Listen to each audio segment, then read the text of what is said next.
Hello once again, everybody, and thank you for joining me here on this Monday, December 28th edition of ATS Radio. I'm your host, Adam Burke. I'll be joined today by professional bettor and handicapper Kyle Hunter from HunterSportsPicks.com. We're chat college football bowl games and college basketball on today's show. Going to try to split things down the middle or thereabouts if we can, but obviously lots to get to here coming out of the holiday weekend. And I hope everybody enjoyed their holiday weekend, whether they spent it at home with the immediate family or got together with everybody. Hopefully everybody's safe, happy, healthy, and hopefully Santa was good to all of our listeners out there. And of course, if you celebrate any other holidays, Festivus, Kwanzaa, Hanukkah, hopefully you enjoyed this holiday season as well. Over at ATS.io, we're taking a look at week 17 of the NFL season. Opening line report posted over there this morning. You can still check out my college football power ratings article with my lines for the bowl games. Those are not adjusted for opt-outs or anything like that. Just my raw power ratings number from last week before we got an idea, or from 2 weeks ago, I guess now, whatever it was, before these bowl games started getting played. We can still check those as a guideline here for the rest of the college football bowl season. And we'll be talking about different sportsbook promotions throughout the week over at ATS.io as well. Make sure you download the ATS app, which you can find in the Google Play Store or in the Apple Store. Direct links available on the ATS app page over at ATS.io. It's a bet tracker and odds screen, full article integration from the website, stats and odds database, all kinds of great stuff for you to check out, and the opportunity to buy some premium model subscriptions as well. $9.99 a week, $19.99 a month to get those premium picks in the ATS app. So make sure that you download that today. With that, we bring on today's guest. That is professional bettor and handicapper Kyle Hunter from HunterSportsPicks.com. And Kyle, how's it going today, man? Pretty well, man. Pretty busy last few days. Obviously, we had a good Christmas, and I have to say that I enjoyed it being a white Christmas here. I know that a lot of people aren't big fans of snow, but it is nice to have some snow around at Christmas time, at least. I guess. It's also nice when your next door neighbor has a snowblower, so you don't have to shovel it. So shout out to John. Very much appreciate that. But yeah, man, I know your son's birthday also around the Christmas holiday. So hopefully he enjoyed all of his gifts and everything went well there for you guys. And I think I can confidently say that all of us are looking forward to Friday because it means the end of this wretched 2020 calendar year. So hopefully everyone, with some safe and responsible plans for Thursday night, whatever you're going to do. And quite possibly that includes watching bowl games as we start talking about some of those here for this week. And, if you listened to our show last Wednesday, now, of course, doing this on Mondays with Kyle, we did talk about the two Tuesday night bowl games, the matchup between Oklahoma State and Miami in the Cheez-It Bowl, Texas and Colorado in the Alamo Bowl. Not a whole lot of new information to report on either one of those games. Totals going up a little bit here for Colorado and Texas. Not a lot of line movement for Oklahoma State and Miami. Any additional thoughts you want to start today's segment off with? Well, I'm going to echo what I said last week on Oklahoma State and Miami. Oklahoma State is the team that I would have rather bet in this spot, but there's no line value at what it is right now. Gundy has been a good bowl coach, 9-4 ATS in his last 13 bowl games. At the same time, Oklahoma State's been really inconsistent this year, and Miami coming off that really bad performance. You would think that they might show some heart here. I think that spot kind of favors Miami in that one, but I don't see any real reason to bet that game. Colorado and Texas, I had leaned to the under last week, and I want to mention that Texas has had a lot of defensive players opt out that aren't going to play in this game. So I think that's the reason the total keeps going up. And I'm going to stay away from the under in that one because Texas defensively this year was much better, but they're missing quite a few of their top players on defense. Yeah, the more I've kind of looked at this game, a couple of things have sort of come to the forefront of my mind. The first is now that the line's down to 9, even though I still have this even a little bit lower in my power ratings, the more I'm looking at Texas, simply because you've got a higher scoring expectation in this game with this total going up. And I think if we wind up with a shootout, I trust Sam Ehlinger in Texas, even with some opt-outs at wide receiver as well, to put up more points than Colorado. So kind of leaning a little bit towards the Texas side, but much like the rest of the bowl season, I just don't have a real burning passion to play either one of these games I just don't see a whole lot of line value, don't see a whole lot of line equity. And of course, as we talked about last week, both on the segment with Kyle as well as on the segment with Brad Powers, live betting a good way to approach these bowl games. If you see something with your eyes in the first quarter, it will probably continue throughout most of the game. So live betting will be probably, in all likelihood, your best option here for these. So with that, we move to Wednesday, and we start with the Duke's Mayo Bowl, formerly the Belk Bowl. So maybe we get some sort of weird, wild, crazy point spread drama with this one, where Wisconsin, a 7-point favorite with some extra juice out there in the market, by the way. So maybe we see this one come off of 7 and a total down a little bit now into the 51.5 range. Yeah, so Wake Forest here, looking into this game from the beginning, I wanted to like Wake Forest because I don't think Wisconsin should be laying very many points the way they've been playing lately. But if you look at Wake Forest, they have some key opt-outs. Walker, their running back, opted out a few games ago, and then Boogie Basham, their defensive end, definitely their best defensive player. Let's be honest, Wake Forest doesn't have very many good defensive players to begin with, and there's their star who has opted out of this game now. I think Wisconsin runs the ball pretty easily here on Wake Forest. So if I'm going to bet something in this game, I think I'd bet the over, because I think Wake Forest, at the tempo that they play, 51.5, a pretty low number here in this game, all things considered. I don't see any kind of weather issues for this game. I think 51.5 is a little bit too low. My number here was 53, which is what the opener was. I think that Wisconsin can score here. Wake Forest, as the question is, can they score? They do play fast, good quarterback play. Wake Forest has been fortunate throughout the course of the season, and that's one that we've mentioned, especially with their turnover margin. I don't want to lay the points with Wisconsin here, but I can't take Wake Forest, all things considered. So I'm going to lean to the over here if I had to bet something. Now, we do really like Dave Clausen on this show, really across all of our segments. But for Wisconsin here, Paul Chryst, 4-1 straight up, 4-1 against the spread in bowl games with the Badgers, did not cover in last year's Rose Bowl against Oregon. And also, too, when you think about the teams that Wisconsin has played in bowl games during the Chryst tenure, USC, Western Michigan, when they were a top 15 team in the country, Miami twice, and then Oregon. Wake Forest is not really on the talent level of most of those programs. So that is something that concerns me a little bit. Chryst tends to have his teams pretty well prepared for the bowl season. And something else here, too, is that while I don't like Wisconsin's offense a whole lot, I'm not a big fan of Graham Mertz and how he finished up the season. They play very slowly. They had the ball for almost 37 minutes a game on average. If they play keep away from Wake Forest and can get 3.5 yards in a cloud of dust throughout the game, then that's going to make this one very challenging for Wake Forest, where they're going to have to maximize their possessions against a really good defensive team. So I don't really have anything on this game, but just some food for thought, especially in terms of how well Paul Chryst has done in the bowl season. You and I do have stronger opinions, though, here on this one. The Cotton Bowl Classic between Florida and Oklahoma down in Arlington, Texas. Little bit of a home field edge, I would say, for the Sooners here in this one. You can still find Oklahoma +3 with a total that has gone up a little bit in that 71.5, 72 range. I want to circle back to the other game just for a split second and say that Clausen is 2-5-1 against the spread in bowl games as well. So that would make you be a little bit hesitant on Wake Forest, because Clausen has been very good ATS in the regular season, but not in bowl games. So going over to this Florida-Oklahoma game, I like Oklahoma +3 here. I know some of the lines 2.5, some of them 3, -115. There are some flat 3s. This is a game where Florida has had their star tight end opt out of this game. To me, Florida is a completely different team, when they have Kyle Pitts in the lineup.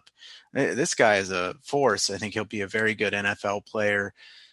Without him, obviously this Florida offense is still very good. Nobody's going to say that Florida isn't going to score points here.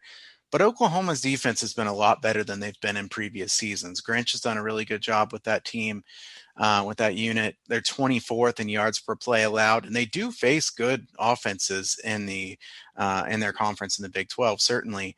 They don't face offenses as good as what they're going to here. Florida's a very good offense. Florida's going to score points, and I will say Oklahoma has been excellent stopping the run, pretty good stopping the pass. I think Florida will throw for some yards in this game. Florida's defense is bad, though. I mean, they're 70th in yards per play allowed. And I kept thinking Florida's defense was going to improve all throughout the year. And I guess they did just slightly, but Florida's defense has been bad all throughout the year. Spencer Rattler, I think he's improved somewhat throughout the year. Not as good as I, would have hoped he'd be at this point. Oklahoma, they do have enough playmakers that they should be able to score quite a few points on this Florida team. And if you look at the line here, 3 points, you're taking Oklahoma. I think Oklahoma might be a team that would be more motivated for this game, right? Because Florida had a chance to be somewhere better than this, and they missed a couple chances there in their last two games.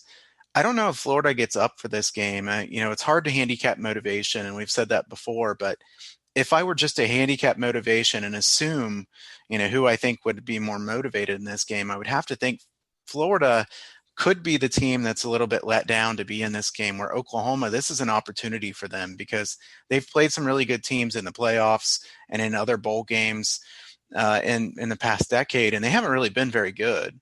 I think Oklahoma has a shot here to knock off a top team, and I think Oklahoma comes ready for this game, so I like Oklahoma +3.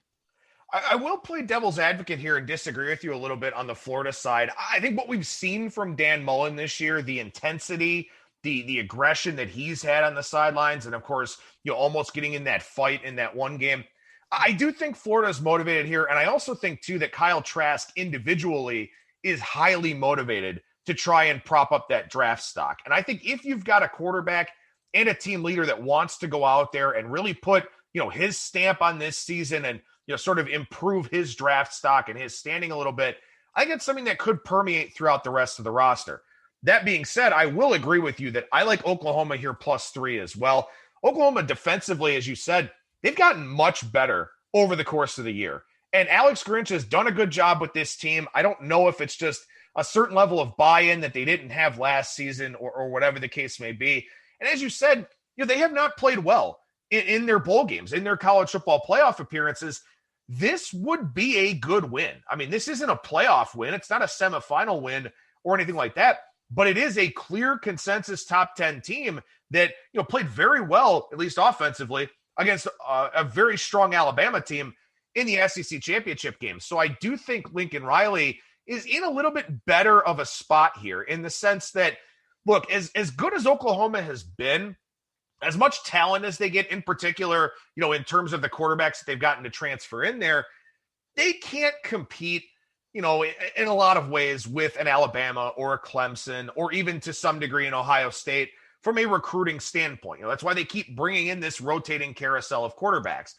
I don't know how great Spencer Rattler is, but what I do know is that Florida is probably more on Oklahoma's level in that regard. So I think you've got a situation here where things are set up a lot better for Oklahoma than they have been in the past. Maybe their postseason, failures have kind of kept this line sort of where it is. I do think ultimately money comes in on Oklahoma here. I think maybe Florida closes -1, 1.5, something like that. But this is one where I will have Oklahoma +3 in pocket. And in fact, I will probably be fine with taking it at -115 as well. Yeah, I think that you probably don't want to wait if you want to bet Oklahoma. I agree with that. I will say explosive plays. Both of these teams have gotten a ton of them throughout the course of the season. Florida has 81 plays of 20 yards or more, which is really exceptional. Oklahoma has 61 plays of 20 yards or more. That's why you see the total at what it is. Actually, tempo-wise, Florida's 77th in the country and Oklahoma's 95th. 72 points. I want to touch on the total here briefly. This is an extremely high total for two teams that don't really play that fast and an Oklahoma defense that has certainly improved.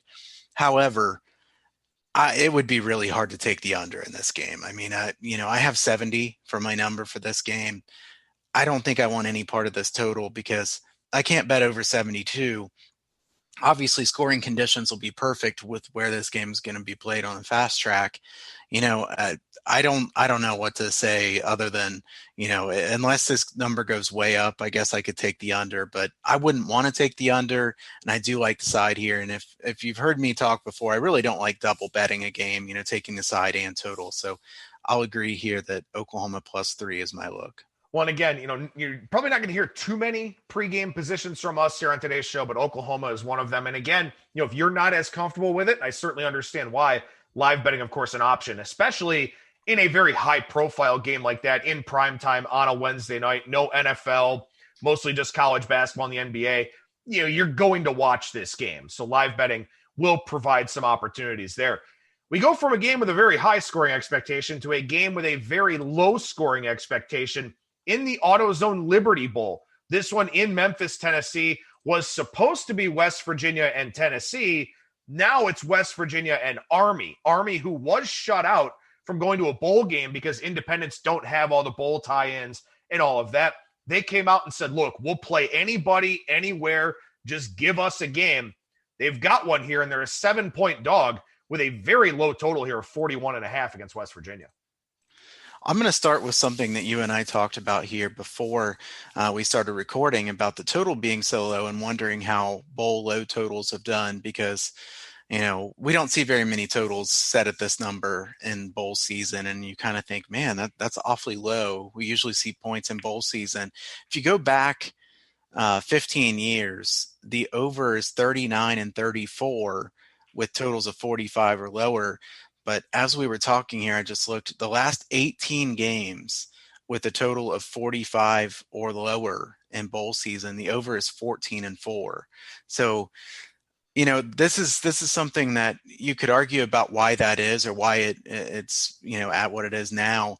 I do think that there have been a lot of opt-outs, like you and I had said beforehand, and this is it's hard because there's so many games that in the regular season, these teams play the 17-14 type games in a conference where a lot of teams run the ball or play very conservatively, and then they play against somebody who plays in a different way in the bowl game, and you're not going to win unless you score more points than that because somebody else is playing faster or throwing it around. I think that it's very hard to bet under this low of a number. And, based on those numbers, I would lean toward overs at this. Having said that, I hate taking Army overs. So you're not going to see me taking an over with Army. I do want to mention that Monken has been 8-3 ATS in bowl games. That I don't think that surprises either one of us that Army's been good in these bowl games. This is one where, I like you and I both said beforehand, I would have liked to take West Virginia in this game with Tennessee. Now that it's Army and you're laying 7 points, I don't think I really like anything about this game. And, laying 7 points with a total of 41 is nothing I'm excited to do. At the same time, I'm not sure Army can score much in this game because, we are looking at a spot where, is Army going to be able to run on a West Virginia defensive line that is really very good? And I'm trying to look, is this one's played at Liberty Bowl Memorial Stadium? Is that correct? Yeah, this one's in Memphis, Tennessee. Okay, so it looks like the weather is going to be bad for this game as well. So 41 degrees, 13 miles per hour wind, and 80% rain. So that's definitely something to handicap into this one too. I'll be honest that, I don't think that it being 40 degrees and rain and some wind would help Army, even though a lot of people think it would based on them running all the time, because the triple option could be a little bit tricky with rain in the forecast. So I don't like betting the over based on that. And I don't know. I mean, this one, I guess I would probably, if I had to take a side, I would probably take West Virginia when it gets down to 6.5. I do think this one will probably go down to 6.5, but I don't see anything about this game that I want to bet, honestly. Here's kind of an interesting wrinkle to this one. And in fact, this just crossed my mind. It wasn't even a talking point that you and I discussed before the show or anything like that. Something that I think is very intriguing here is the matchup for the Army defense, because their last 3 games, Air Force, Navy, and Georgia Southern, they've played 3 straight option teams. Now, obviously, West Virginia is not an option team. They're going to try to throw it around with Jared Dagey a little bit. They can run the football to a degree. This is going to be a much more balanced offense than what Army has seen here recently. And even the game prior to Georgia Southern, they played Tulane, where Tulane kind of runs sort of a modified spread option. They do throw it more than they did a few years ago. But That's something I think is very interesting for Army here. Furthermore, Army 128th in the country per Sagarin in strength of schedule. And you look at the teams that they've played in a 9-2 record, very, very impressive to say the least. Middle Tennessee State was terrible. UL Monroe is a bottom 5 team in the country. They lost to Cincinnati. They were competitive in that game, so kudos for that. Beat Abilene Christian, the Citadel, UTSA, who of course was very good in that bowl game against Louisiana. They also beat Mercer, then the 3 straight wins, Georgia Southern, Navy, and Air Force, with a loss to Tulane prior to that. So while West Virginia is not a great team by any means, this is a step up in class from the majority of the schedule that Army has faced. It's just one of those things where, with a low scoring expectation, with probably a limited number of possessions for West Virginia, I cannot get myself to lay 7. I hope this comes down. Maybe I'll play West Virginia -6 or something like that. But, it's just, it's a very hard game to handicap, not because you can't find edges or talking points, but simply because you've got an uncomfortably high spread with a low total, a team that, this game might have, 7 possessions aside, if that. Yeah. It's just a very hard game to handicap just because of the game state, not necessarily because of the matchup. Yeah, I agree. There won't be very many possessions in this game at all. I will say that 67% of the bets so far on Army and a little over 90% of the money is on Army. So I do think this one will go down. If you do like Army, I think you want to take the 7 now because I don't think it'll be there very long. All right, so we circle back to the noon kickoff here on Thursday, going by rotation number, as we always do here on the show. Mississippi State and Tulsa in the Armed Forces Bowl, this one in Fort Worth, Texas, where TCU plays. And you've got Tulsa here, a 2.5-point favorite, but the total has dropped significantly on this game, down as low as 46.5 after being in the 50-51 range at open. Yeah, and there's a reason for the total getting bet down so much. It's the weather here. I'm seeing a chance of rain or snow in 33 or 34 degrees in this game, 17 miles per hour winds, about 60% chance of precipitation. So definitely windy and suboptimal scoring conditions, to be sure. I like Tulsa in this game. I think that Mike Leach has shown us enough times that he's not good in bowl games that I don't want any part of taking him. If we look at Leach, he's 2-8 ATS in his last 10 bowl games. A lot of those have not been close either. So I don't think that Leach is a guy that I want to bet in a bowl game. And I think Tulsa should be up for a game like this. Why wouldn't they want to beat an SEC team? Tulsa's been very good all year. They played well in that game against Cincinnati. This is one of those spots where Tulsa, their defense is much improved from what it has been in previous seasons. Their offense is inconsistent, but Mississippi State's offense has been very inconsistent. I don't think Mississippi State's been very good at all this year. They've had a couple games where they look, fairly good, I guess I would say. But if you look at Mississippi State's offense overall this year, 4.95 yards per play, that's 105th in the country. They're 127th in the country in yards per carry, and at 2.07. And if it's going to be rainy or snowy with some wind, how's Mississippi State going to throw the ball around like they always do? Tulsa here, laying the short number. This is probably my favorite one we're going to talk about today here. I like Tulsa -2.5 a good amount. I can't disagree with anything you said, and especially when you consider the fact that, look, you're Tulsa. You don't get many cracks at an SEC team, and it doesn't even matter if it's a 3-7 SEC team. It's beating a Power 5 team from the best conference in the country, and I think that means a lot to Tulsa here. And I also understand why this one came down off of 3. Again, you do have possibly some sort of talent disparity here with an AAC team and an SEC team, but as you said, Mike Leach has not performed well in bowl games. His teams have had some very inopportune or turnovers at very inopportune, bad times, as we've seen over the years. I think back to that New Mexico Bowl against Colorado State that I will never forget. Obviously, from the groan that you had, you'll never forget it either. But yeah, no, I agree with everything you said there in that handicap. And maybe Mike Leach just doesn't care about bowl games. Maybe it's just one of those things that he's more interested in the extra practices, and maybe that's a benefit for Mississippi State as we go forward here. But it is tough to trust guys that have shown repeatedly that they just don't do well in the bowl season. And for Mississippi State, that would be the case here with Mike Leach. Maybe things change now that he's in Stark Vegas, but you and I both kind of in line there with Tulsa. What about Ball State and San Jose State here? Is this one the Arizona Bowl, the offer pad Arizona Bowl down in Tulsa, or in Tucson, excuse me? And we can save some time on this game, I think, because now that this one's up to 9.5 with a total of 64, some line equity has been taken out of this thing.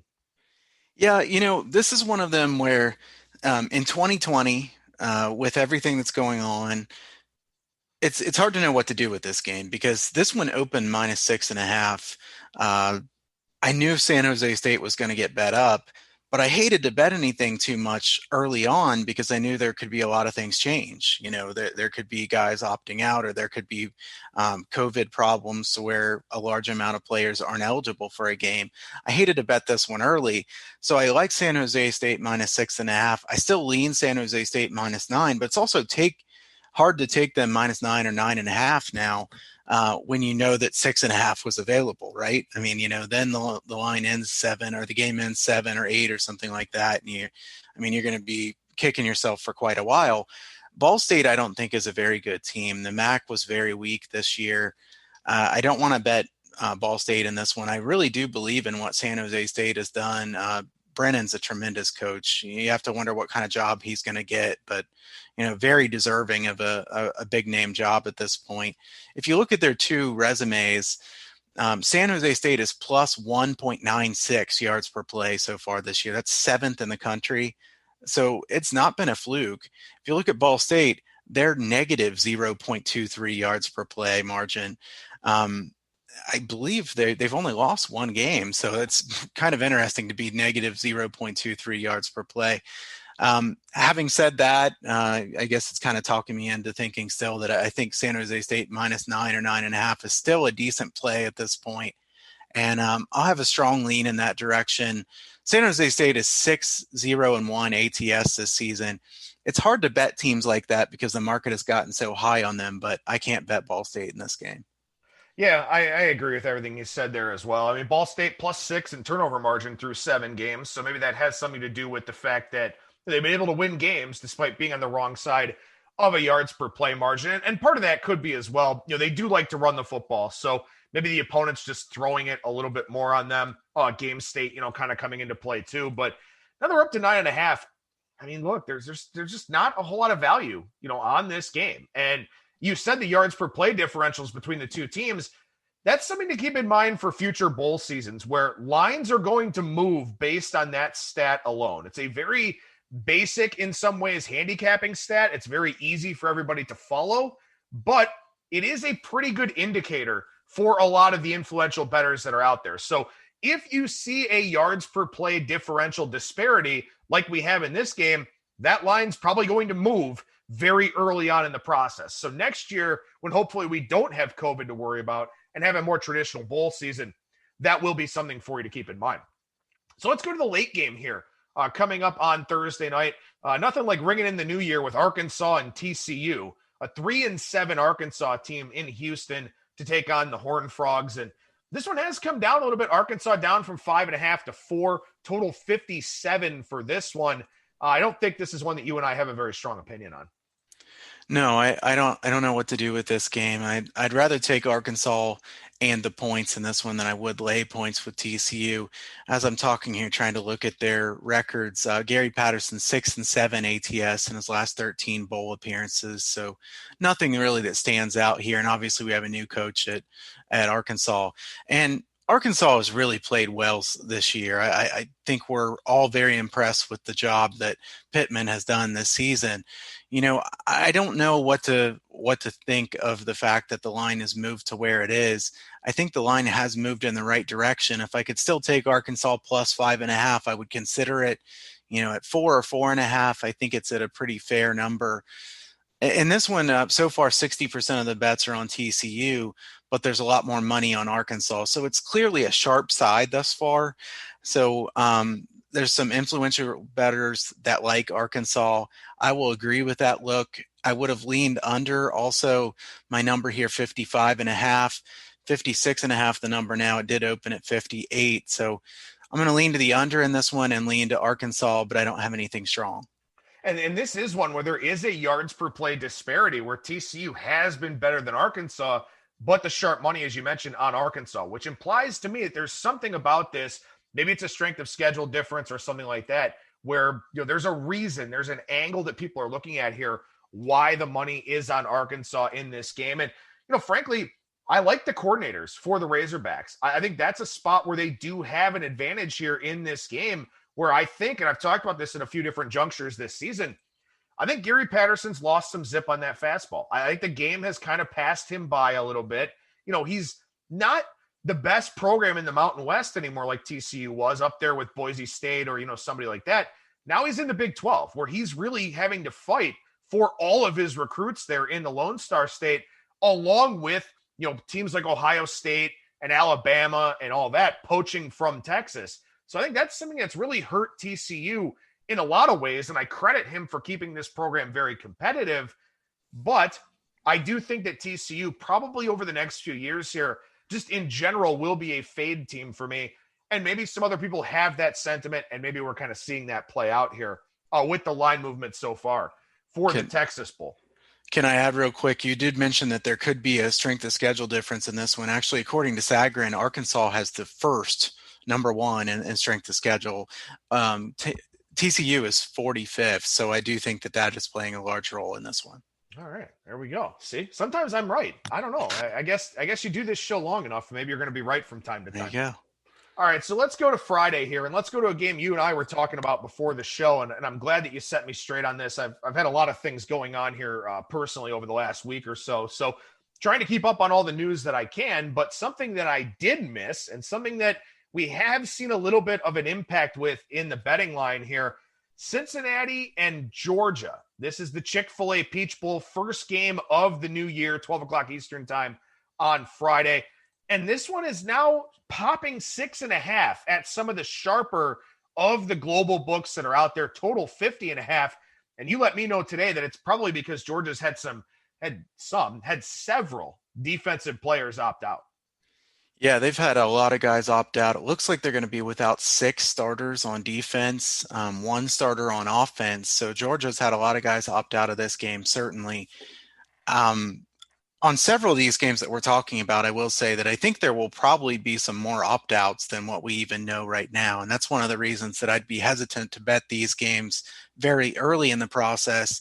I think I'd rather make my bets the day of the game or the night before or something like that than I would, several days ahead of time. And that's not what I usually do. So it's just, a 2020 thing. Georgia is much more talented than is Cincinnati. Even with the opt-outs, I think 7 or 6.5, is a fair line for Georgia. It's fair, though, to say, what's Georgia's motivation level for this game? Because, you could also say that so many guys opting out means that their motivation level isn't that high. I don't think it's that easy to just broadly say that. Cincinnati, on the other hand, Cincinnati should certainly be up for this game. They get a chance against an SEC team. I've actually read a couple people on my timeline on Twitter who have said, Cincinnati, they thought maybe they could be a playoff team, and now they play in this game instead. I really think that's a bad way to look at this game. If you like Georgia here, I don't think you want to take Georgia because Cincinnati wouldn't be up for this game. I don't know why they wouldn't be up for an SEC team. And Georgia, this would be a huge program win for Cincinnati. So Cincinnati should be up for this game. The question is whether they can beat a team like Georgia. Cincinnati really didn't look very good in that game against Tulsa, their last game here. And Cincinnati, to me, an excellent defense, but they're not used to facing guys like Georgia. And JT Daniels has really been an upgrade for this Georgia offense. I think both of us are not terribly surprised that Daniels has been a pretty big upgrade for this offense. They're much more explosive than they were. With all the opt-outs for Georgia and the fact that I think Georgia can score in this game, I'm going to lean to the over here, and I'm hoping I can get a 49. This one has kind of crept down a little bit some places in the market. If I get a 49, I might take the over in this game. Cincinnati has a very good defense, but Cincinnati hasn't had to face teams like Georgia. And on the other side, Georgia's defense wasn't as good as they were supposed to be, and now they have a bunch of guys that have opted out. So you would think Cincinnati would be able to score some points here. From a side standpoint, I can't take anything here. Yeah, there's really not a ton that I like about this game. I mean, look, especially now with the opt-outs. I talked about this game at a couple of different junctures, here recently. And look, you've got Georgia, who recruits at a very high level. They're an SEC program. They're generally at the top of the East Division. And you have Cincinnati, where Luke Fickell, Marcus Freeman, and everybody involved are doing a phenomenal job. But this is new territory for Cincinnati, stepping up in class, playing one of these New Year's Bowl games, playing a team with the talent level of Georgia. So at that point, I kind of thought, okay, I do like the Bulldogs here in this one, even though my line doesn't necessarily say that. I have it 5.5, but with the game being in Atlanta, probably 6.5, maybe 7. So I'm kind of right there in line with the market.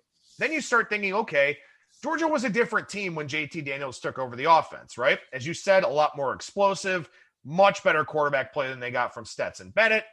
They also played Mississippi State, who's a pretty good defense, and Daniels was kind of a surprise starter almost in that game, threw for 400 yards.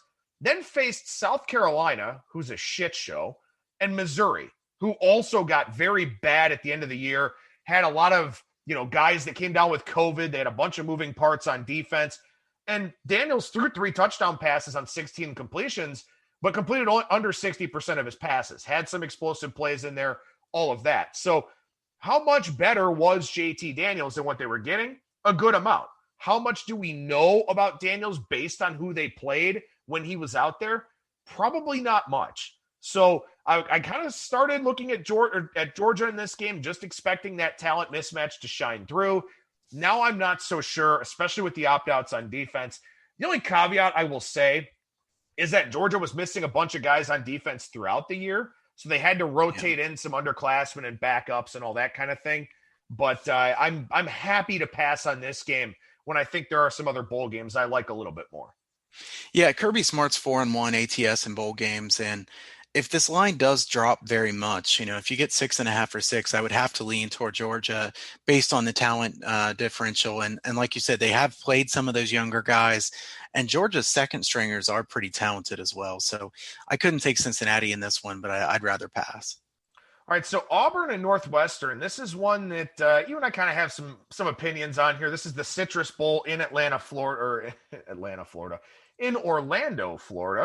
I know it's 2020 and weird things are happening, but as far as I know, Atlanta's not in Florida yet. You've got Northwestern a 3-point favorite here. There are some 3.5s out there in the market as well. Total of 43.5 for this one. And there's a lot to unpack about this game, but it does fit the mold of what we talked about earlier in terms of very low unders in bowl games. Yeah, it does. And I don't want to take the under in this game because I think this number is a little bit too low. I made this number 45. I'm not excited to bet an over either, though. I don't like betting Northwestern overs anytime. So you won't catch me betting the over in this game. I want to like Northwestern here because Auburn's in a really strange spot with, the coaching change, certainly. And a lot of times, in these coaching change spots, you can see some flat performances from that team. But I feel like that's priced into this line, right? So I think you're a little bit off of what my number is, but I have Northwestern -1 here. So I don't like Northwestern from a line value perspective, but I also don't want to take Auburn. You're seeing 3.5, a couple threes juiced to -115 out there. If this one's 3 or lower, I lean Northwestern. At 3.5, I don't have any lean at all, but I have to say in this one, it's really hard to know what you're going to get from Auburn here. And I think Auburn was a pretty big disappointment compared to what they could have been. I do think that you could make an argument that at this point, Bo Nix was talked up so much, and then now people think he's so awful that maybe actually he might be undervalued a bit because, they've talked so negatively about Bo Nix. But Northwestern's pass defense is excellent, and I don't think Northwestern will give up very much through the air in this game. The question is whether Auburn can run on them. Obviously, Ohio State ran on them a lot in last game. And as I'm looking at Northwestern stats, Northwestern's now 82nd in yards per carry allowed.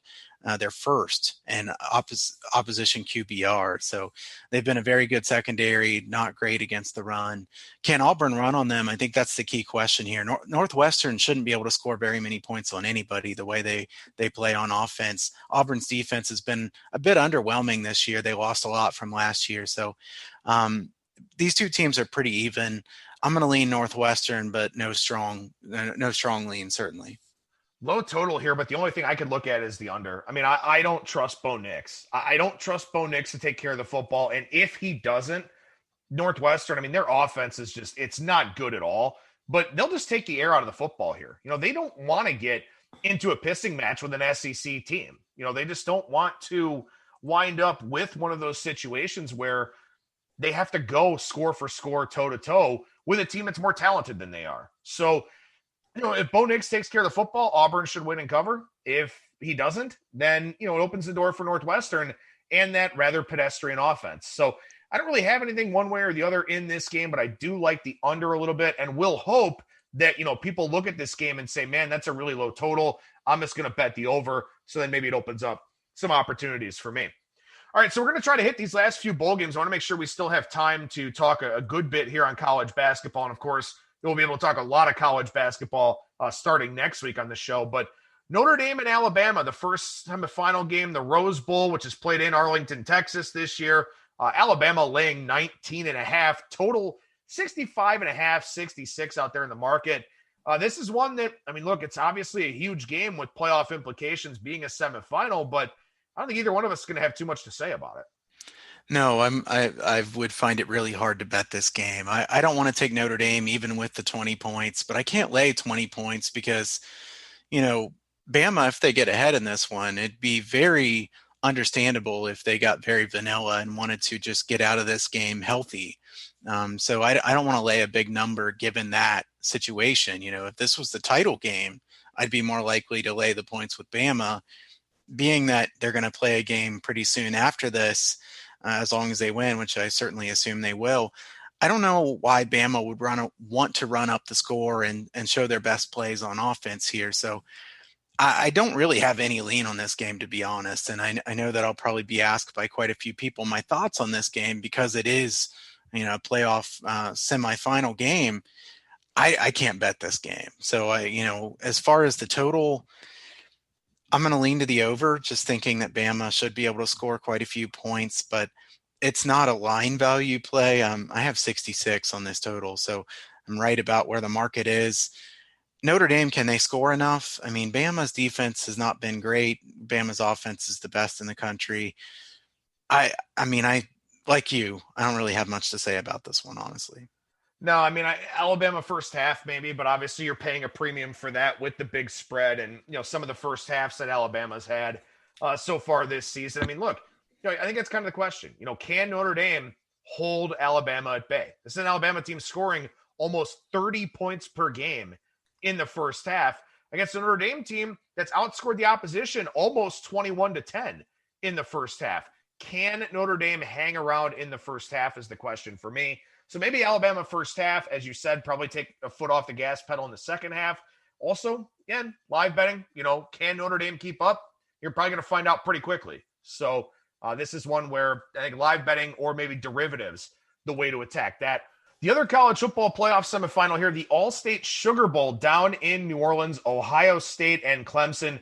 Rematch, of course, of last year's semifinal game between these two teams. And I do want to throw out at the top that both Kyle and I, Ohio State fans, but we are impartial. We are objective in our analysis of this team here on the show. And Kyle, the one thing that I could kind of say here as I start out is that I could be talked into Ohio State plus 7.5 simply because 3 weeks ago, this line's probably Clemson minus 3.5. Now, Ohio State had the COVID issues, had, game canceled against Michigan. Justin Fields looked awful against Northwestern. I understand all of these things, but to me, I feel like with extra time, getting Olave back, not having to throw every third pass to Garrett Wilson, Ohio State should be able to smooth some of these things out in practice. And again, like I said, this line's probably 3.5, just, maybe 3 weeks ago. Yeah, what's your number in this game? Do you know offhand? The interesting thing is I have it 7.5 now. So I have made the necessary adjustments to fall in line with the market and sort of be reflective of what we've seen. But you also wonder if, is there an overreaction to this line? Yeah, I have 6.5 in this game. And I feel like, I have to give Sweeney credit. He's been very good in bowl games, 11-5 ATS in the postseason. he always has his team well prepared, it feels like. Now in this one, I do think that Ohio State, if they're healthy, and that's a big if here. I know Olave is back at practice, and he's their best wide receiver, the guy that Fields really wants to go to. As long as he plays, that really helps the offense a lot. I think Ohio State can score in this game against Clemson. The question is, can Ohio State stop Clemson? Because Ohio State's defense has been pretty weak, especially against the pass. The secondary has been very strong in the past, and this year they have not been very good. So, Ohio State's defense is a big question mark to me. But at the same time, it's really hard to lay more than 7 points with Clemson here because Ohio State should be supremely motivated for this game. Not saying that Clemson won't be motivated for this, but Ohio State gets a chance at a rematch in a game where, I think even non-Buckeye fans would say that Ohio State did not get a favorable whistle or favorable calls from the officials in last year's game. And Clemson, Clemson's a very good team, but Clemson laying 7.5 points against a team with this much talent in Ohio State, before the season, these teams would have been power rated almost exactly the same. And now it's 7.5. I know Ohio State hasn't played as well as a lot of people would think. They are 3-3 ATS. I think 7.5 is quite a few points. It's hard to get to that. Ohio State would be the only way I look at this. I'm not going to bet this game. I don't want to bet this game. I lean to the over here. I think that it's more likely that these two teams trade scores than it is that it's a low-scoring game. I do think if you're Ohio State, though, that why wouldn't you want to run the football a lot in this game? So I don't know how Clemson will do with stopping the run, but especially the way Trey Sermon looked last game, I think Ohio State would prefer this game to not be really high scoring because I think Ohio State would rather play keep away in this game. Yeah, I think one of the best developments here for Ohio State, while the Northwestern game wasn't awesome, was that they finally realized we need to feed Trey Sermon. Yeah. I mean, Master Teague is just, look, he's a bruising back. I think he's a great short yardage back if you're in that situation, but the dude runs like he has an anchor attached to his ball sack. I mean, he's slow. He's no J.K. Dobbins, that's for damn sure. And Trey Sermon has that burst, has that quickness, has what we would expect from an Ohio State running back. So that's something I think does benefit the Buckeyes here. Also, too, look, take away the fumble that wasn't, because that was a fumble. Take away the targeting call that was a targeting call. It was a very unfortunate circumstance with Lawrence kind of lowering a little bit and all that against Sean Wade. They're a Justin Fields miscommunication from winning that game because that guy was open in the end zone and Fields thought he was going to break the other way. The wide receiver went one way, Fields threw it the other way. That guy was open in the end zone for 6, would have given the Buckeyes the win. So they were right there. And to me, and look, fine, scarlet and gray, whatever. But to me, Dabo and his arguments against Ohio State lead me to believe he does not want to play this team again. Because last year's game was every bit of a coin flip when it was all said and done. I don't think he wants to play Ohio State again. Now, of course, he has to. And his team will be ready, and Trevor Lawrence will be ready to pick apart what is a pretty lackluster Ohio State secondary. But, and like you said, I think this one could very well go score for score. I think there could be points in this game. We saw Clemson's defense look vulnerable early on in the year before they kind of buckled down. They got Skalski back and some of their other guys. But I think Ohio State can move it on them. I think the over is a good way to look in this game. And like I said, I mean, just purely from a line value standpoint, because I don't think there's anything that has really changed to separate these teams by 7 points over the course of the season. Ohio State plus 7.5 would be the lean or a pool play or something like that. But this is probably not a game that I'll have side action on. Maybe the total. And of course, obviously I'll be watching it. So maybe some live betting opportunities with that. I want to make sure we get to the college basketball side. We spent a lot more time on college football than I thought. Anything on the January 2nd bowl games? Kentucky, NC State, Ole Miss, Indiana, Oregon, Iowa State, North Carolina, Texas A&M. Anything you're looking at in those? Mississippi and Indiana is the one game that I'm looking at in those. I think I lean Mississippi plus 7 if I can get 7. And it is pretty much 6.5 with extra juice on Indiana. I think there are several places where you can get a 7 already. I think 7 will probably be available at some point here. So Indiana laying 7 points with a backup quarterback. Indiana's a good team. Indiana's not a really good team, though. And Mississippi has an offense like Indiana hasn't seen outside of Ohio State, and Ohio State moved the ball really well. Obviously, Mississippi's defense is bad, and I would think Indiana would score quite a few points here, too. And my other lean in this game is the over. I have 69 for my total in this one, and I think that Mississippi and Indiana at 66.5, a pretty decent look to the over. I mean, I know that, they have a backup quarterback, and Indiana could be a little bit more conservative than they would have been in the past based on having a backup quarterback. But I feel like Indiana can't be extremely conservative in this one because I'm pretty sure Mississippi's going to score. So Indiana's going to need to score as well. I like Mississippi some here, and I like the over. The other games I don't really like too much anyway. So those are my strongest leans from any of those games. We will go more in depth on this on the January 2nd games with Brad Powers later on in the week. But yeah, I agree with you in terms of Ole Miss. I mean, obviously, I'm concerned about Elijah Moore and Ole Miss's offense. I mean, that guy is the superior playmaker on that roster. Very, very good football player. He should be a quality one at the next level here. But just so much more explosiveness from Ole Miss offensively and from Matt Corral specifically. I don't know if we get that from Indiana, if we get that from Tuttle. So, I do like Ole Miss in that game. My number's 5.5 in that one. That would be the game I would look at there on January 2nd. Make sure you tune in on Thursday to hear some more bowl thoughts from Brad Powers. But with that, we transition over to the college basketball side of things where, a lot of teams taking that holiday break, not really playing a whole lot last week. Some teams won't play until after the new year. But a lot of different talking points to discuss here today. And the first one that I want to talk about, one that you and I started discussing here a little bit before the show, we're seeing a lot of back-to-backs in conference play now. We've got some in the Missouri Valley today. We've got some out in the Big West. We've got several in the America East Conference, some in the MAAC. These back-to-backs have been very interesting because we haven't seen the odds makers adjust too much to the opening number based on the results of the first game. Yeah, these are really interesting spots because outside of the Ivy League, we usually never see any kind of back-to-back days that you're playing. And you certainly don't play the same team you did on back-to-back in any of these conferences normally. So, this is a really interesting situation that we're not accustomed to seeing. And for a while, we saw the odds makers go ahead and put out a number for both days' games. The day of the first game, there would be a number out for the second day, which, I was kind of hoping that would continue. It hasn't continued here. And I don't blame the odds makers for waiting and putting the line up the next morning after the first game is done. But like you said, they're not really adjusting too much. And to be fair, we've said this in the past, and it's very true. If you want to know what kind of number the odds makers are going to put out, you basically just look at Ken Pomeroy, and it's almost always very close to that. So, if Ken Pomeroy has adjusted in a big way, then the odds makers probably will too. And if Ken Pom's numbers haven't adjusted very much, they probably won't.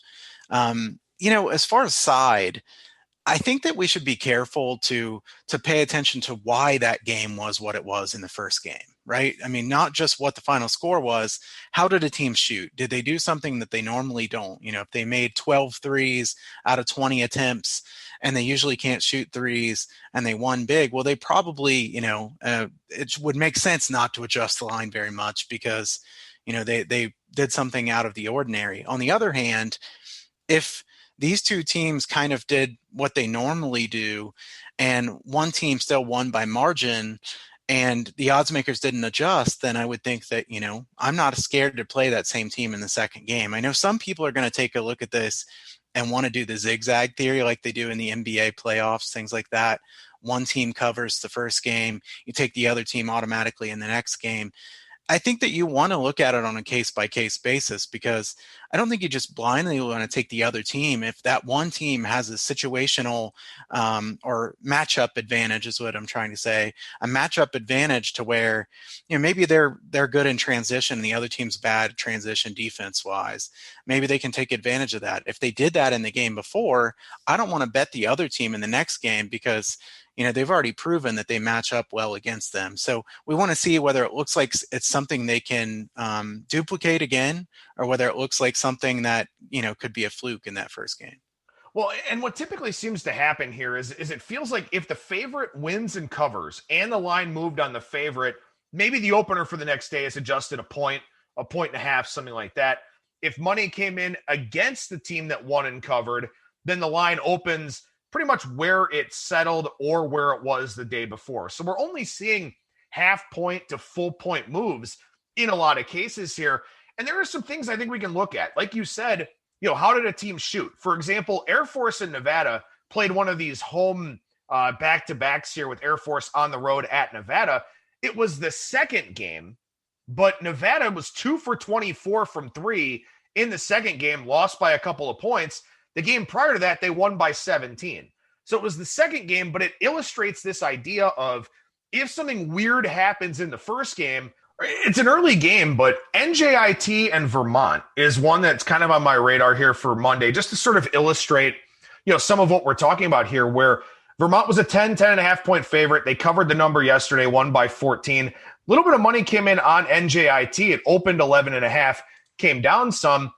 Vermont wins, covers, but money came in on the underdog. So the line just opened right back where it was at 11.5. And to me, I look at this and I say, okay, Vermont was up by 19 points at halftime. So maybe they kind of put it in cruise control in the second half. Maybe NJIT made some adjustments. You'd have to go into the play-by-play and kind of look at that. But when I see a team that scored 52 points in the first half and led by 19, I think that line should be higher, even though the market liked the other side. So I think you can find some of these angles, some of these signs, something in the box score, whatever you want to do. But these back-to-backs will be happening a lot in a lot of these conferences here this year and could lead to some good betting opportunities. Yeah, and specific to that example, Vermont was ahead 41-14 with 7 minutes till halftime. So, Vermont was way ahead in that game and then obviously let off the gas. NJIT got 36 free throw attempts. So I agree with you. When you see a line like that, I wouldn't want to go with the other side because Vermont just looked very good against them, and Vermont should be the much better team. So, I think that's one of those where you would caution the zigzag or theory where you could try to go against what happened in the first game because it looks like, they were just far better. Now, Vermont did make a lot of threes in that game. They were 12 for 23 from three-point range. Steph Smith was 5 for 9. I have to say that I think that, this is a good discussion to have where, sometimes we're going to see games that are outliers. And I think your example of Air Force and Nevada is a great one that if that were the first game of it, it would have been a great betting opportunity in the second game, both maybe to bet an over because Nevada shot the ball so poorly and maybe to bet on Nevada. So hopefully we do get some rare outlier type games in the first game so that we can bet something in that second matchup. And then something else that's interesting, UC Santa Barbara and UC Irvine, for example, they played yesterday as well. Late game, money came in on UCSB, and they got blown out. So the line opened in the same spot as the opener pretty much the day before. And once again, money coming in on UCSB, getting them bet across zero into the favorite. So that's, kind of part of the game that we're all playing here. The odds makers will say, okay, well, money came in on this side, but the line came this way. We're just going to open it the same and see if the money comes in again and see if the money's wrong again. So, it's so fascinating because, again, as you said, this is unique to 2020 and the 2020-21 season, and it's going to keep happening in a lot of these conferences. So definitely something to keep your attention on here as we go forward. Something we could talk more about on next week's show as well, especially as we get more data points of these back-to-backs. But couple of injuries that you want to mention here at the top of the talking points for today. Yeah, I wanted to mention AJ Green for Northern Iowa, out for the season. He had hip surgery. I think he was the best player in the Missouri Valley Conference. A huge loss for Northern Iowa. I don't think the market has adjusted enough for what AJ Green meant to Northern Iowa. Now, they're actually in one of those back-to-back spots here where they played Missouri State and lost by 20 points. And now Northern Iowa is playing them again tonight. I think they're favored by 3.5 or 4 points there. I couldn't take Northern Iowa in that one. I would only look Missouri State. I do think Missouri State is not nearly as good as they looked in that game. And that game was actually closer, and then Missouri State won the last 10 minutes, 25-8. So I'm not running to say that, Missouri State's going to win outright again. However, you get a money line price of plus 155 on that one. I do lean pretty strongly to Missouri State, thinking that Northern Iowa is just overvalued in the marketplace still, because AJ Green was a tremendous guy who could shoot outside. He could also create his own shot. And Northern Iowa doesn't have very many other guys who can create their own shot. AJ Green took a third of their shots. This is a guy that was everything to this team. A significant loss. I don't think Northern Iowa has any chance to win the Missouri Valley Conference. Now watch, they'll probably come back and play really well and make me look bad on that. But I really don't think that Northern Iowa, who was the favorite in this league, can win the conference without AJ Green. I think he meant far too much to this team. And I think, too, it's one of those things where in a back-to-back setting, you lose by 20, your star player's out now. You scramble to figure out what you can do as a head coach. And that's probably a team that will be in quite a state of flux here for a little while. So to me, I'd look at tonight's game and say, why should anything be any different? And maybe statistically, you could find some outliers that suggest it could. But again, that's a team in a state of transition, a state of flux. And you wonder, what changes from one day to the next? Will some player magically emerge to keep them from getting blown out again? I think it's a pretty fair question to ask. One other injury here out in the Pac-12 that could affect Stanford greatly. So Dejon Davis, leg injury, missed their last game. The games where he has missed, Stanford has clearly played worse. I think he's a big difference maker for them on both ends of the floor. Zaire Williams and Oscar Da Silva are both very good for Stanford. But after those guys, Davis is the only really high quality player they have. I don't think their bench is very good. Davis is also a veteran leader for this team, good two-way player. Stanford's a team that I think could be pretty good ATS this year. The Pac-12 is very bad again, and we'll have plenty of chances to knock the Pac-12 this season in college basketball. But I think Stanford's a team that is fairly well coached, and I think Williams is a big difference maker as a freshman for Stanford. Davis is key to this team, so I would keep a close eye on his injury as we go forward. Yeah, definitely important to keep an eye on those. We'll have more injuries and the things that we like to call quick hitters as we go forward here with our college basketball segments. And this show will become handicapping the hardwood next week when we talk almost all college basketball with the exception of the national championship game. What about some regression teams you're kind of looking at here where statistically things just don't really line up? So I'm going to start with Incarnate Word.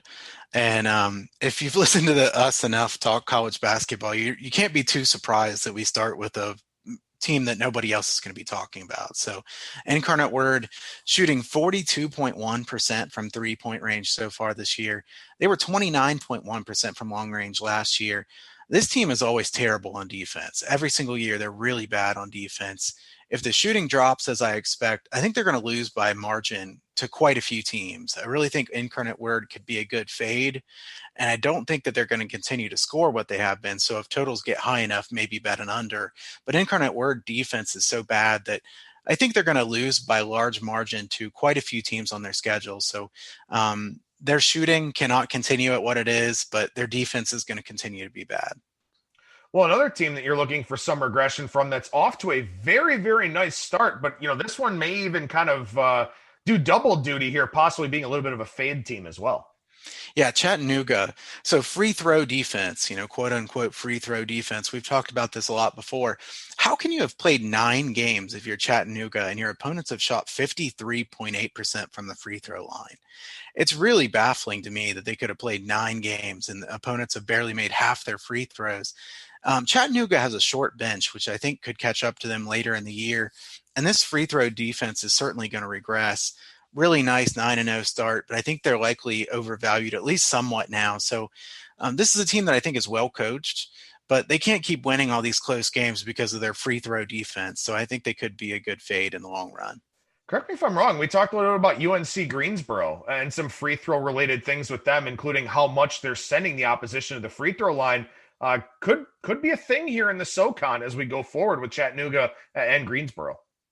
Yeah, we did talk about Greensboro. I think Greensboro might be a team that could be a bet on team. Chattanooga may be a bet against team. It looks like the SoCon has a lot of teams where there's quite a bit of fouling. So I think there will be a lot of free throws there. SoCon is still good. They're not as good as they were a couple years ago. So not quite as fun a conference now that East Tennessee State's not as good, but I still think there's some very high quality teams in that conference. And I'm excited to talk about several games in that conference. The next one I had was Akron, a team that you know pretty well.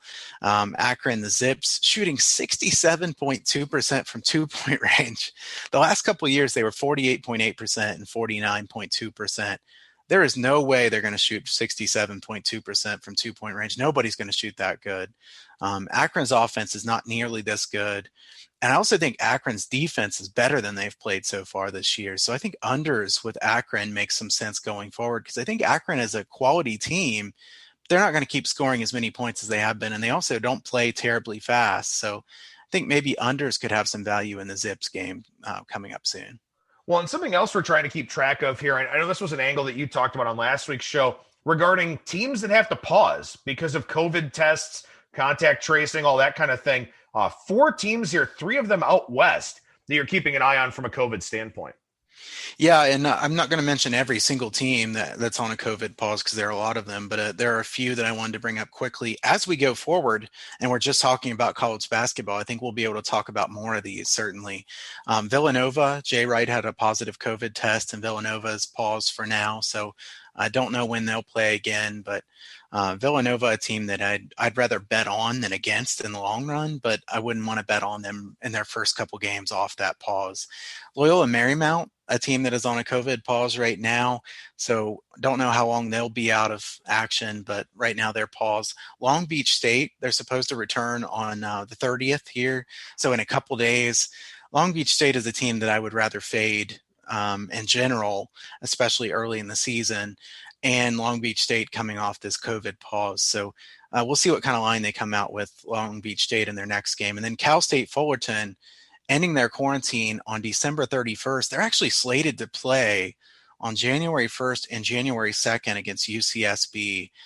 It's hard for me to imagine that a team could be not doing anything basketball related until 12/31, and then the next day play a game and then play back-to-back against UCSB. This is a brutal spot if that happens. And if that's exactly how it goes, then I'll be on UCSB in this one. Yeah, definitely an interesting one. The Big West Conference has had a lot of issues with this. I know Cal State Northridge, I think, was supposed to play Fullerton today or yesterday, something like that. They're playing New Mexico State in a non-conference game just to try and get some action, just to try and get some reps. So that is definitely something you want to monitor as we go forward here. We like to look at teams to back and teams to fade as well. And sometimes we look at short term, sometimes we look at long term. The team you're looking to back, this one's actually a long-term look where you may be on this team a few times here over the next couple of weeks. Yeah, I like Bradley. I think Bradley's going to be a good team this year. They have a star player in Elijah Childs, regression candidate on 3-point defense. I remember you mentioned this game, was it maybe a couple weeks ago?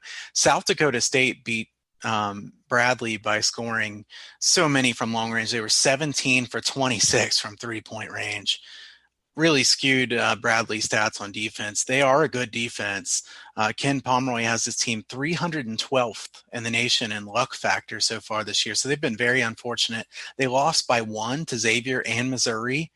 They're going to be tough in the MVC. I think this is a team that is in the running. Not the favorite to win the MVC, but they should be good. They're only 3-4 ATS so far this year. And I think this is a really well-coached team and a team that I'd like to back here in the long term. I'll start with one on the fade side because I want to get your thoughts on. I know you send over a lot of notes, and I'm certainly not going to argue what you send over as a college basketball junkie and a very solid handicapper in college hoops. But one that I was kind of looking at here a little bit, sort of wonder if Washington State might be on the fade list now. So far, they're 8-0, but they've only played 2 teams in the top 150 per Bart Torvik. That was back in the first 3 games of the season, too. They beat Eastern Washington by 3, Oregon State by 4. Now they're going to play pretty much exclusively Pac-12 competition going forward, and they played the 293rd ranked schedule so far. I know they're a well-coached team, but is this a team that's just going to kind of run into some tough luck here now that they're playing better teams? Yeah, that was going to be the one caveat I said is I think this is a well-coached team. Kyle Smith, one of the better coaches in the Pac-12. Having said that, I do agree with you that this team's 8-0 right now. And I think if we circle back and talk about Washington State at, after 18 games or something, I think there's a good chance this team will be like 9-9 or something. This 8-0 record is very misleading for how good Washington State is. Their offense is really bad. This is a team that has played the 320th ranked slate of defenses, and they still can't shoot. This is a team that has been really bad offensively against some very bad defenses. I think they're going to struggle quite a bit. So I do like this as a possible fade team here going forward. All right. What about the fade team that you had listed here? So Tennessee Martin, they're sixth in luck factor, according to Ken Pomeroy. And Martin is a team that is in a really odd spot this year. Their head coach died right before the season, Anthony Stewart. And was it Montez? I'm trying to think. I think it was Montez Robinson is his name. Stepped in as a coach here. And they're really in a very awkward position. Tragic for their head coach to pass away at such a young age. And now, so far this year, they've been very fortunate with how they've played. I don't think that this team's going to be very good in the long run. To me, Tennessee Martin is a good look to fade here in the long run. If you look at what they've done so far this year, Martin has, looked like they might be a half decent team when they beat Evansville in double overtime at home. I think they were pretty fortunate to win that game. Then they beat Southeast Missouri State on the road. They're a weak team. Then they go and lose by 18 at home to Western Illinois. And I wish they hadn't just lost by almost 50 points to Mississippi, or they'd be a better fade at this point. But I do think that Montez Robinson is in a bad spot here, coaching this team that is really, really poor defensively. And so far this year, they've shot 37% from three-point range. And that's the only thing that's keeping them in these games. I don't think they're going to keep shooting it that well based on what they've done in the last couple seasons. So I think Martin is a good long-term fade. So as we look at a few games here for the week ahead, and I know our shows run a little bit long. I've been made aware that we're having some audio troubles here. Do the best I can with editing the show and all that. But there is a game that I wanted to talk about a little bit here. There are two on your side and a couple on my side that I'm looking at. An interesting one tomorrow night between West Virginia and Northeastern. And you have a West Virginia team that got blown out by Kansas a week ago. They've got Oklahoma and Oklahoma State on deck here later in the week. But now they're playing this random non-conference game as a big favorite on Tuesday. And it makes me sort of wonder here, how invested is a team like West Virginia to, play well against Northeastern? Yeah, I think this is a bad spot for West Virginia, undoubtedly. Northeastern is not a great team, but they're well coached. And they have actually played a pretty good schedule so far this year. They've played a really good schedule. They've played Syracuse, Georgia, UMass twice, Old Dominion. They really haven't played a bad team yet. So you could say that they're battle tested pretty well. They only lost by 6 to Syracuse. The question is whether they can hold on to the basketball against West Virginia. I think this line will probably be 16 or so. So I would lean toward taking a Northeastern plus the points in this one. Certainly, I agree with you that this is a very bad spot. If you look at West Virginia, why would you really be up for this game compared to your next couple after this? Actually, your next 4. Big 12 is going to be really good. I think the Big 10 is the best conference in college basketball, and the Big 12 is the second best. But, after this, they're going to play Oklahoma on the road, Oklahoma State on the road, and then Texas at home and Baylor on the road. Those are 4 really tough games. So if you're ever going to look past somebody, this would be the one. Yeah, always interesting to look at those non-conference games that kind of show up sandwiched between conference competition.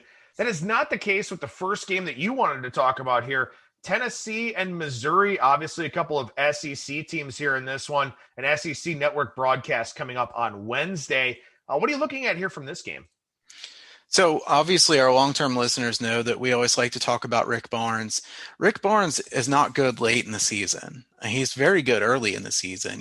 We can't count on his teams to win anything once you get to March, but early in the season, he's been very good ATS, 76 and 48 ATS in his first 8 games of the year, going back quite a few seasons, obviously. So he's been really good ATS. And I think that Missouri has been extremely lucky so far this year. I don't think Missouri's near as good as some people think they are at this point. Tennessee is getting very good shots. playing excellent defense. I think Tennessee is one of the best defenses in the country. I really like Tennessee in this spot if we can get something in the range. Bart Torvik has a little less than 1 favored for Tennessee, and Ken Palm has -2. I'm hoping we can get something like 1.5 or something on Tennessee, because I think Tennessee is just clearly the better team here than is Missouri. So, and this one, possible I'll be playing Tennessee in this one. This one is going to be one of those where I try not to bet too many sides, especially for premium plays. Sometimes I bet some of the sides small personally. I think I'll bet something at least personally on this game on Tennessee. Not sure if this will be a premium play or not, but I do like Tennessee in this game. I think Tennessee is far better than is Missouri. Missouri is overvalued at this point. Tennessee hasn't played very many games, and I think Tennessee is just so good on defense that I'd want to lay a short number here. Well, stay with that Tennessee theme, and a game that kind of piqued my interest here on Wednesday in the Ohio Valley Conference, Murray State and Belmont. And I thought this one was interesting because Murray State beat Austin Peay by 30 earlier in the season. And remember, last year in the OVC, it was a 3-horse race. It was Belmont, Murray State, and Austin Peay. So Murray State blows out Austin Peay in the first game.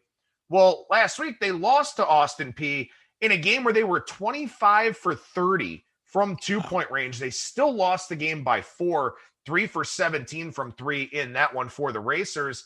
Now the Racers take on Belmont, and this is always, a marquee matchup here in the OVC. I thought it was pretty interesting that you could tell me what Ken Palm has, but Torvik only has this game around Belmont -1.2, and I would kind of expect it to be a little bit higher. Yeah, Belmont -3 as Ken Palm. So I think -3 is probably closer to what the number will be, number one, because they just basically use Ken Palm. But I think -3 is probably closer to what it should be in this one. Murray State, I think that's a fantastic stat on losing despite being 25 for 30 from 2-point range. That's hard to do. Tevin Brown was 7 for 7 from 2-point range. KJ Williams was 5 for 5 from 2-point range in that game. They did shoot the ball really poorly from 3-point range, and they did turn it over 18 times, which was really their undoing in that one. I think Belmont is a really well-coached team. Casey Alexander, I'd much rather bet on him than bet against his team. So in this one, I'd rather look at Belmont than I would Murray State. And I think also, if you look at Murray State, we talked about how you can look at Bart Torvik and kind of see how a team's played on the road versus at home. You look at Murray State on the road versus at home, you're going to find two totally different teams. So Murray State on the road, not a team I want to bet. All right, one more game that you had listed here, and I guess it makes sense, right, that we finish up with the SoCon, since we've already talked about them a little bit here on today's show. VMI and Samford, and this is one, maybe a premium look ahead for Tennessee, Missouri, but it sounds like maybe one here as well. Yeah, I think this one's even more likely to be a premium play. I like VMI and Samford over. Ken Palm has this one as 155. I haven't looked at Torvik on this one. Thing. Okay, 155. I think that's about what the number will come out at then. And I like the over in that. If you look at how these two teams played last year, VMI and Samford, they played 3 games against each other last year. Those games were 153, 162, and 174. The possessions in those were 73 possessions, 77 possessions, and 77 possessions. Very fast paced. Samford's playing quicker than they were last year by quite a bit. Bucky McMillan, really playing fast. He said that he wants to be one of the very fastest teams in the country. They're 8th in average possession length so far this year, trying to use some full court press and playing at extremely fast pace. VMI's defense is not very good. VMI puts up a lot of threes. I know Samford's been pretty good against threes so far this year, but I think that's who they've played against more than anything else. You play Alabama A&M, Kennesaw State, some teams that really can't shoot it well at all. I really think both of these teams score quite a bit in this game, and also this projects as a game that could be very close. So, overtime certainly a possibility. Samford's fouling a lot. VMI shooting 81.2% from free throw line. Now, I don't think they'll keep shooting that kind of percentage, but they should be at the line quite a bit here. They're pretty good from the line. I see this being a high-scoring game. So VMI and Samford here over the total, a game that I'll likely be on this week.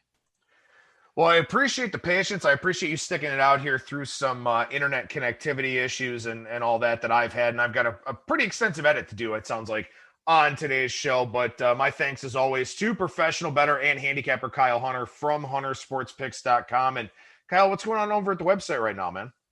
So I'm going to run a special here in the next week. Anybody that wants a week of my plays, I've had several listeners reach out.